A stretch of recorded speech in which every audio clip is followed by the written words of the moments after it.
Vous voulez remonter au classement MPP? Voici nos pronos des 16e de finale de cette Coupe du Monde 2026. Mais avant ça, générique.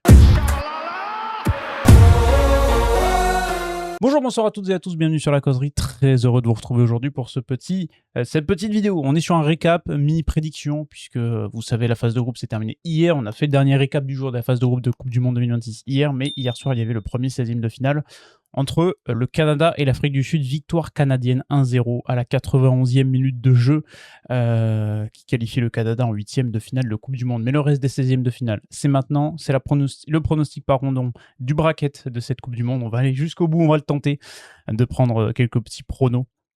Faire quelques petites dingueries aussi, parce que c'est comme ça, c'est plaisant. Et on est parti tout de suite, si ça vous plaît. Vous pouvez évidemment vous abonner, mettre vos pronos en description. Et on est parti pour cette Coupe du Monde 2026, phase élimination directe. On a le bracket qui est juste ici, on a le récap ici, la phase finale avec déjà le Canada qualifié face à l'Afrique du Sud. Petit mot sur ce match-là, qui était plutôt plaisant à regarder, malgré quelques imprécisions. En fait, c'est les imprécisions qui ont rendu peut-être ce match très plaisant finalement. Eustáquio, 92e minute de jeu, il semblait un peu cramé sur certaines phases, j'avais l'impression. Finalement, il est resté, il a marqué. Chapeau donc à ce Canada qui est donc en 8e de finale. On n'oublie pas que le Canada, avant cette Coupe du Monde, c'était aucune victoire en Coupe du Monde, c'était 6 matchs, 6 défaites. C'est une première fois pour les 8e de finale, ils ont acquis leur première victoire en phase de groupe, et on voit la progression du football canadien depuis plusieurs années maintenant, initié par un Jesse Marsch qui, alors je ne me connais pas trop en foot canadien, mais j'avais l'impression qu'il n'a pas toujours fait l'unanimité de Jesse Marsch au niveau de la sélection. Mais mine de rien, il fait du bon boulot, 36 matchs sous la houlette du Canada pour lui, 17 victoires, 10 matchs nuls, 9 défaites, et une qualification en 8e de finale. Le Canada affrontera le vainqueur de Pays-Bas-Maroc, c'est cette nuit à 3h du matin. Donc, mais on est parti donc aujourd'hui, on rappelle Brésil-Japon à 19h et Pays-Bas-Paraguay, je crois que c'est 22h30, il me semble, voilà c'est ça, c'est 22h30 ce match-là. Donc ça va être très très sympathique à suivre, on l'espère. Et ben on est parti, on va faire le bracket dans l'ordre qui nous est proposé. Là, je suis sur le site de l'équipe, voilà, tout simplement pour faire les petits pronostics, à commencer par ce Allemagne-Paraguay. L'Allemagne donc est sortie premier de sa phase de poule, de son groupe, pardon. Avec donc l'un des groupes de la mort avec la Côte d'Ivoire, l'Équateur et Curaçao. L'Allemagne qui a perdu son dernier match contre l'Équateur de buts à 1. Et mine de rien, cette Allemagne-là, moi je suis pas tant rassuré que ça quand je vois leurs prestations en phase de groupe. Je trouve que cette première place, ces 10 buts marqués sont un peu, c'est un peu l'arbre qui cache la forêt. Je suis pas hyper convaincu par cette Allemagne-là en termes de jeu, et j'ai peur que dès qu'ils vont tomber contre une équipe qui va vraiment les bouger, jouer au ballon, j'ai peur que ça saute. On sait que la Côte d'Ivoire les a mis en grande difficulté dans un très très bon match. L'Équateur les a bouffés également. Et mine de rien, ils se sont fait mettre en difficulté pendant 20 minutes par Curaçao. Bon, voilà, après ils ont déroulé, ça on va pas non plus y revenir. Ils ont quelques éléments très intéressants, la très très bonne Coupe du Monde de Félix Nmecha notamment, mais ils ont ce trio défensif que je trouve pas du tout rassurant, à commencer par Manuel Neuer. Voilà, on va pas remettre en question l'héritage que va laisser Manuel Neuer, c'est sûrement le plus grand gagnant de l'histoire de ce sport. Mais malheureusement, même Jonathan Tah et Antonio Rudiger sont pas sereins, mais Manuel Neuer, voilà, sur le match contre l'Équateur, il est au moins fautif sur un des deux buts, si ce n'est les deux, et je le trouve très très peu rassurant sur ce début de Coupe du Monde. C'est clairement peut-être la star qui déçoit le plus depuis le début de ce mondial, donc l'Allemagne va se faire peur, je pense. Ça devrait passer contre un Paraguay qui bénéficie d'un classement des meilleurs 3e grâce à sa victoire contre la Turquie, une victoire où les Turcs ont encore une fois été très inefficaces. Mais mine de rien, ce Paraguay-là va être chiant à manœuvrer. J'aime beaucoup la Coupe du Monde de Julio Enciso, qui est un peu la star de cette équipe, mais qui se démène pas mal. Tu sens que voilà, il a le maillot sur les épaules et il assume totalement son rôle. Il se dépouille, mais ce Paraguay-là, je pense que ça va être un peu trop juste et que l'Allemagne va passer au tour suivant pour affronter la France. Voilà, je pense que la France fait partie avec l'Argentine et avec la Colombie, mine de rien, parce que la Colombie était très impressionnante. Je pense que la France fait partie, donc avec l'Argentine et la Colombie, de ces nations qui ont montré le plus de choses dans cette phase de groupe de Coupe du Monde, qui est l'équipe la plus impressionnante. C'est l'ultra favori désormais pour toutes les nations étrangères. Ils ont placé la France comme première favori parce que les autres favoris désignés avant ce mondial, l'Espagne et l'Angleterre, ont un petit peu déçu, notamment. Et à part la première mi-temps contre le Sénégal, qui a été très brouillonne, qui a été très très compliquée, mine de rien, cette équipe de France-là, a survolé son groupe. de qualification. Grosse victoire contre l'Irak sans être en danger dans un match très long, forcément à cause de l'interruption. Une deuxième mi-temps contre le Sénégal totalement maîtrisée. Et un match contre une Norvège fortement remaniée, il faut le dire aussi.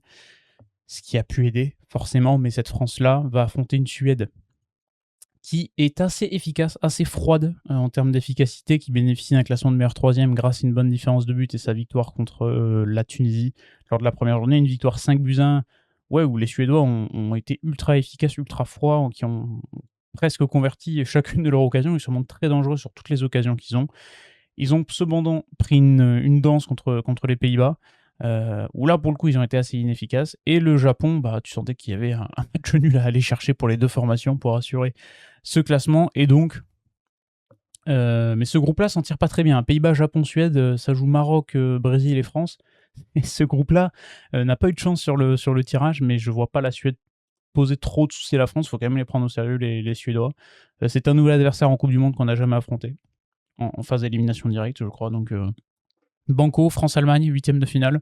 Sur le papier, ça fait rêver. Je pense très honnêtement que la France va passer contre l'Allemagne. On en parlera juste après, mais je vois pas cette Allemagne mettre en grand danger avec son secteur défensif assez fébrile. Le quatuor offensif français qui fait très très mal. Bon, le Canada est passé, donc ça c'est validé. C'est le Bruno. J'avais bon sur MPP, puisque j'avais mis un 0 Canada, je vous conseille sur MPP. Déjà, vous avez des gens sur Twitter pour vous aider en termes de probabilité, etc. Quels sont les scores à mettre, si vous voulez la jouer comme ça. Sinon, vous pouvez garder votre truc et la jouer vraiment hyper personnel. Mais si vous avez l'idée de mettre une équipe gagnante, mettez peut-être plus souvent le 1-0 qu'un 2 ou 3-0, parce que c'est des scores qui sont beaucoup moins utilisés, le 1-0, donc ça peut pouvoir rester plus de points. Voilà. Hier, j'ai mis 1-0 Canada. C'était sympa. Pays-Bas-Maroc, c'est le choc, peut-être. C'est l'un des chocs, c'est le choc de ces 16e de finale. Le Maroc a fini deuxième de son groupe derrière le Brésil. Le Maroc est peut-être la meilleure nation africaine sur cette Coupe du Monde-là. L'Afrique qui a quand même fait 9 sur 10 pour les qualifier. Seule la Tunisie n'est pas passée, donc c'est une grosse progression pour les nations africaines. Le Maroc a montré de très très belles choses sur cette Coupe du Monde. J'ai trouvé un Maroc très bon sur les 45 premières minutes contre le Brésil, très bon sur les 45 premières minutes contre l'Écosse, très bon sur les 45 dernières minutes contre Haïti, mais un Maroc qui a des trous d'air, qui parfois laisse l'équipe en face revenir, qui a des temps faibles, peut-être un peu trop longs. Contre le Brésil, tu sens qu'en seconde période, ils subissent un peu plus. Contre l'Écosse, en seconde période, ils subissent vraiment plus, les Marocains. Et pourtant, ils tiennent bon. Faut quand même signaler. Une équipe qui a changé depuis l'épopée d'il y a 4 ans, en 2022, avec ce double pivot El Alniaoui, Ayoub Boadi, qui est l'un des meilleurs milieux de terrain de la compétition, des latéraux Mazraoui, Hakimi, qui sont monstrueux, un Saïbari replacé en poste de 9, qui est à 3 buts en 3 matchs, si je dis pas de conneries, c'est quand même assez incroyable. El Khanous, qui mine de rien, on en parle très très peu de sa Coupe du Monde, mais je l'ai trouvé très intéressant, moi, Bilal El Khanous, sur le match contre l'Écosse et sur le match contre Haïti. Assez remuant. Brahim Diaz, j'en attends un peu plus de Brahim Diaz, voilà, très honnêtement. Parce que il a été très remuant contre l'Écosse. Je l'ai trouvé beaucoup moins en jambes contre Haïti. Et contre le Brésil, je l'ai trouvé un peu en switch on-off, quoi. C'est-à-dire assez irrégulier dans la rencontre. Et je regardais un petit peu les stats de cette Coupe du Monde. Ça, c'est la possession remportée dans le dernier tiers. Et le Maroc est très très bas. Mine de rien, alors que le Maroc est quand même une équipe qui, voilà, possession remportée au milieu de terrain, c'est une équipe qui va gagner les duels au mitard, qui est capable de mettre en place un très très gros contre-pressing. Mais vous voyez que les Pays-Bas, la possession récupérée dans le dernier tiers est assez élevée. Donc ça risque d'être un match très très costaud. Ce Maroc-là va affronter peut-être l'une des meilleures équipes de cette Coupe du Monde, parce que les Pays-Bas ont montré de très belles choses. 7 points, le match nul contre le Japon première journée, où ils avaient manqué cruellement d'inspiration, notamment sur le première mi-temps. Ils avaient débloqué la situation sur un coup de pied arrêté, les Pays-Bas. Derrière, ils ont replacé un secteur offensif où ils ont changé des choses. Brobbey est rentré, et ça a fait... Je vais pas dire que ça fait tout, mais l'entrée dans le 11 de Brobbey au poste de numéro 9 est un vrai atout pour ces Pays-Bas-là, parce qu'il fait une Coupe du Monde assez impressionnante. Il est dans tous les bons coups néerlandais. Il a 3 buts, je crois, l'attaquant de Sunderland. J'ai plus ses stats sur cette Coupe du Monde-là, mais c'est juste... voilà, il a marqué 1 but contre la Tunisie, 2 contre la Suède, donc on est sur 3 buts. Il a un travail de haut but en pivot qui est hyper impressionnant. Brian Brobbey, donc c'est hyper impressionnant. Et la grosse force de ces Pays-Bas, et je pense que c'est la meilleure équipe de la Coupe du Monde actuellement là-dessus avec l'Angleterre, c'est sur les coups de pied arrêtés. Ils ont une réelle force sur les coups de pied arrêtés, que ce soit sur des longs coups de pied arrêtés frappés second poteau pour la remettre dans la boîte ou que ce soit pour les les gagner les duels directement. Et c'est vraiment une nation sur ce domaine-là qui est très, très bonne et ça va être un vrai, vrai choc et les 2 nations sont en danger parce que les 2 nations, vont tomber contre ce qui se fait de mieux. J'ai envie de mettre le Maroc parce que voilà, j'adore ce pays et forcément franco-marocain, je vais mettre le Maroc. Mais attention à ces Pays-Bas-là, ils sont vraiment en fait, c'est deux nations qu'on aimerait aller voir loin dans cette coupe du monde parce qu'ils ont montré de très belles choses les 2, mais ils vont tomber en 16e et ça va être directement un choc et ça va être très, très costaud. Voilà. Donc on aurait France-Allemagne et Canada-Maroc et vous savez qu'en quart de finale, moi je veux bien un petit France-Maroc. Voilà, et je pense que la nation qui gagnera là, ce Pays-Bas-Maroc ira affronter la France en quart de finale. Très honnêtement, que ce soit les Pays-Bas ou le Maroc, je les vois derrière sortir le Canada parce que je pense que c'est un cran au-dessus et que les Canadiens seront un temps trop faibles pour cela, mais on verra ce qui peut se passer. Ça reste quand même des matchs de football et une Coupe du Monde. Portugal, Croatie, Espagne, Autriche, ça c'est le 2 prochains rendez-vous de cette Coupe du Monde. Je vais faire court sur ça. Je trouve que la Croatie ne propose pas grand chose depuis le début de ce mondial. Certes, le Portugal a du mal contre les blocs bas notamment, il n'a pas proposé non plus a été une des déceptions, hein, clairement, les Portugais sur ce début de mondial. Mais en fait, la Croatie va laisser des espaces. C'est une équipe qui peut convenir aux Portugais parce que, un peu comme l'Angleterre, la Croatie va ouvrir le jeu et donc je pense que le Portugal va quand même profiter des espaces et aura la qualité suffisante pour passer, se hisser en 8e de finale, tout comme l'Espagne face à l'Autriche. Même si la sélection espagnole, je trouve, est peut-être un peu Yamal dépendante sur certains points, ça reste quand même l'Espagne. Je pense qu'elle va monter en puissance au fur et à mesure de cette Coupe du Monde. Et je pense que malheureusement, l'Autriche va en faire les frais. Attention quand même, parce que l'Autriche peut être une équipe qui peut t'emmerder, qui peut t'embêter. Mais je pense que l'Espagne a les qualités individuelles pour faire des différences au cas où le match soit un petit peu fermé. Ça sera pas un match potentiellement simple, ou alors l'Espagne veut frapper un grand coup sur cette Coupe du Monde et mettre directement le paquet. Malheureusement, je les vois pas faire ça. Et je pense qu'on aura notre Portugal-Espagne cependant en quart de finale, en 8e de finale. Et ça risque d'être très très costaud. États-Unis, Bosnie-Herzégovine, c'est pareil. Je pense que la Bosnie est l'équipe la plus faible qui est qualifiée, en tout cas celle qui a proposé le moins de choses sur cette Coupe du Monde. Je vois les États-Unis passer parce qu'ils ont montré quand même sur le premier match contre le Paraguay un très très beau football. La première mi-temps contre l'Australie a été très bonne, la seconde a été plus compliquée et le dernier match ils ont un petit peu fait tourner. Donc on va se baser sur une mi-temps et demie sur 3 matchs, mais je trouve que ces États-Unis ont quand même montré de très très belles choses sur sur cette mi-temps et demie du coup. Attention quand même à ne pas avoir les trous d'air qu'ils ont eu comme contre l'Australie en seconde période, où ils ont un petit peu levé le pied parce que cette Bosnie, mine de rien, peut quand même t'emmerder. Malgré tout, je pense que ça sera quand même une qualification américaine et qu'ils vont poursuivre cette Coupe du Monde à domicile. Belgique-Sénégal, ça c'est costaud. Ça c'est costaud et ça c'est très bourbier à pronostiquer. La Belgique, mine de rien, fait sa Coupe du Monde. Fait sa Coupe du Monde. Ça a été pénible pour sortir des poules. Hein, ces 2 premiers matchs nuls des Belges contre l'Égypte et contre l'Iran, où mine de rien, ça a été quand même une petite galère. Mais finalement, voilà, ils ont assuré contre la Nouvelle-Zélande, ils ont fait un gros match. Je trouve que cette Belgique-là manque d'efficacité devant, manque d'efficacité dans le dernier tiers pour aller se provoquer vraiment des grosses situations, des grosses occasions, mettre vraiment du danger dans la surface de réparation. On voit qu'un Lukaku utilisé en super sub peut être très intéressant. Je trouve Trossard très remuant depuis le début du mondial. Il amène quand même du danger. Jérémy Doku va monter en puissance sûrement parce que voilà, il revient, il a été rentré en Europe, voir sa femme accoucher, etc. Maintenant, il est de retour. Je trouve Kevin De Bruyne plutôt en jambes sur ce début de Coupe du Monde, franchement. Et je trouve, mine de rien, l'axe central, et c'est là mon point, ce trio défensif, on parlait du trio défensif de l'Allemagne qui ne me rassurait pas, le trio défensif belge, Mekele, je le trouve très bon depuis le début du mondial, Thibaut Courtois, bon, ça reste un top gardien, c'est peut-être le meilleur gardien du monde. En tout cas, sur cette Coupe du Monde, c'est l'un des meilleurs gardiens, parce qu'il est impressionnant. Contre l'Iran, s'il y a 0-0 à la fin de la rencontre, c'est aussi grâce en partie à Thibaut Courtois, qui assure vraiment le taille patron dans les cages de la Belgique. Et Nathan Ngoy, qui joue à la place d'Arthur Théâtre, mais qui était suspendu pour le dernier match contre la Nouvelle-Zélande, je le trouve très bon aussi, sauf qu'il a des trous d'air, et on le voit du côté du LOSC également, il avait des trous d'air. Donc attention à ne pas avoir ces trous d'air en phase d'élimination directe parce que ça peut te coûter très très cher. Cependant, je pense que cette Belgique est supérieure au Sénégal. Je pense que Thibaut Courtois peut dégoûter les attaquants sénégalais qui, contre la France, on l'a vu, ont manqué d'efficacité. Et derrière, contre la Norvège, se sont fait un petit peu bouffer et les Sénégalais ont assuré contre l'Irak. avec cette grosse victoire pour celui-ci en tant que meilleur troisième. Mais je trouve que ça manque un petit peu de choses du côté sénégalais. Je suis pas hyper convaincu par les prestations. À voir si Pape Thiaw change des choses dans son 11 de départ, ce qui pourrait amener un petit peu de fraîcheur, de vivacité, etc. Notamment en défense centrale. On voit que Koulibaly, c'était compliqué. Il a été sorti contre l'Irak. On verra s'il sera sorti à nouveau contre la Belgique. Ça va être un gros choc. Ça va être un match très très intéressant. Mais je vois la Belgique passer et je vois cet États-Unis-Belgique en huitième de finale de mon côté. Brésil-Japon, c'est ce soir 19h.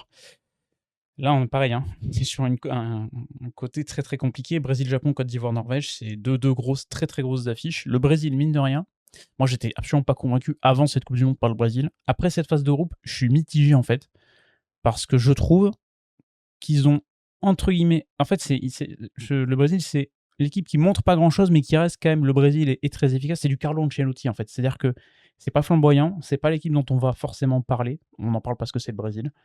Mais par contre, en fait, tu sens que c'est monté en puissance et que c'était de plus en plus efficace, notamment défensivement. Mine de rien, ils ont de moins en moins subi sur certains matchs. Et en fait, ils sont très tueurs. C'est-à-dire qu'ils vont bénéficier de toutes les erreurs possibles de l'équipe en face. Contre Haïti, les 3 buts viennent d'erreurs haïtiennes sur des pertes de balles, soit sur des mauvais placements. Contre l'Écosse, c'est une erreur qui va t'offrir le premier ou le deuxième but. En fait, cette équipe brésilienne, elle ne te laissera rien passer. Si tu fais une connerie, elle te sanctionne avec un Vinicius qui est de gala. Un Vinicius Junior qui est impressionnant. Et je pense que cette faculté à tuer l'erreur, cette faculté à faire très mal, peut bénéficier au Brésil face à un Japon qui, mine de rien, n'a pas fait non plus une énorme phase de groupe, mais j'ai trouvé très très cohérent les Japonais. Ils sont capables de défendre bloc bas quand ils l'ont fait contre les Pays-Bas 45 minutes. Ils sont capables de jouer au ballon comme ils l'ont fait sur le reste de la phase de groupe. Donc c'est une équipe qui, mine de rien, est très intéressante chez le Japon, qui est la locomotive du football asiatique depuis très longtemps, qui continue à l'être. Je vois quand même le Brésil passer.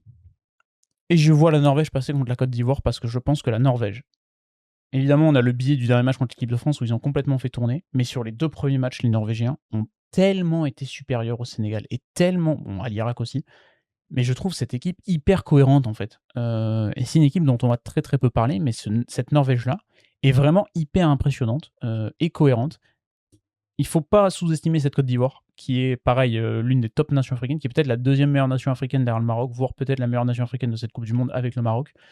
Je parle sur cette Coupe du Monde, bien évidemment. Ils ont montré vraiment de très très belles choses, mais peut-être que ce manque de réalisme et ce scénario un peu contre l'Allemagne peut se reproduire contre la Norvège, c'est-à-dire une Côte d'Ivoire qui dans le jeu peut peut-être être au-dessus, mais peut-être va se faire punir de manquer d'efficacité. Je pense à Simon Adingra quand il est rentré contre l'Allemagne, il a une balle de 2-0 ou de 2-1, il doit la mettre, il doit les tuer en fait.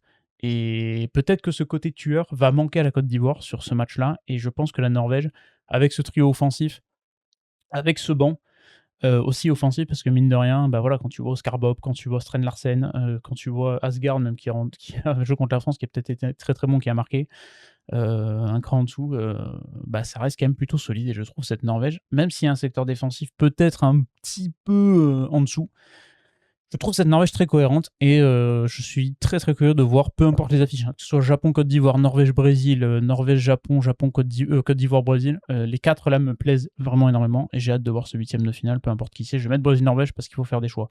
Mexique-Équateur, ça c'est pareil, c'est un bourbier. Pourquoi ? Parce que je trouve que l'Équateur a montré de très belles choses contre l'Allemagne, mais le Mexique à domicile, en fait c'est un vrai test pour le Mexique parce que je trouve que la phase de groupe du Mexique, ils ont quand même eu une adversité assez faible, mais quand même pas très reluisante. Ils se restent à domicile, ils ont montré de très très belles choses, les Mexicains. Un dernier match assez chiant contre la Corée du Sud, mais ils étaient déjà leaders, sûrs d'être qualifiés, etc. Donc ils n'avaient pas non plus à se fouler. Et mine de rien, l'Équateur a montré de très belles choses contre Curaçao. Cruel manque d'efficacité. Contre l'Allemagne, mine de rien, ils ont quand même dominé, ils ont gagné, mais ils ont dû s'y reprendre à 2 fois avant de marquer. Donc je vais mettre le Mexique à l'efficacité, à domicile. Je pense que l'ambiance à Mexico va être incroyable, parce que les Équatoriens mettent une ambiance de fou depuis le début de ce mondial. Les Mexicains forcément répondent présents à domicile. Je vais mettre le Mexique en 8e de finale de Coupe du Monde. Et ma surprise, elle est là. Elle est là, c'est la grosse prise de risque. C'est la RDC qui passe contre l'Angleterre. Pourquoi ? Parce que l'Angleterre, contre les blocs bas, n'y arrive pas. Et s'il y a un favori qui doit sauter en 16e de finale, pour moi, sur cette Coupe du Monde-là, c'est l'Angleterre. 120 minutes d'inefficacité, la RDC qui fait rentrer un nouveau gardien, Sébastien Desabre qui fait le changement pour la séance de tir au but, victoire au tir au but de la RDC qui aura tenu bon. Il faut des exploits, il faut des surprises en Coupe du Monde. Eh ben, je le mets sur cette Angleterre-République démocratique du Congo. Je pense que ça peut à la fois être un Congo qui explose contre l'Angleterre et qui en prend 5, mais je pense que ça peut être un Congo qui peut tenir le score, voire le 1 partout. Et il faut une prise de risque. Voilà, il faut une prise de risque. Il faut jouer un peu. Voilà, faut les poser sur la table. Et j'ai envie de prendre le risque de mettre cette RDC contre l'Angleterre. C'est voilà un peu de fantaisie. Ne suivez pas évidemment si vous voulez parier de l'argent. Ne suivez pas mes conseils parce que je suis très mauvais en pari. Mais j'ai envie de mettre une surprise. Je me dis que l'Angleterre contre les blocs bas en chie beaucoup trop. Manque de trouver des solutions. Ils ont des joueurs qui, quand il y a de l'espace, exploitation de l'espace comme le match contre la Croatie, c'est des tueurs. Et ils vont être très, très chiants à jouer.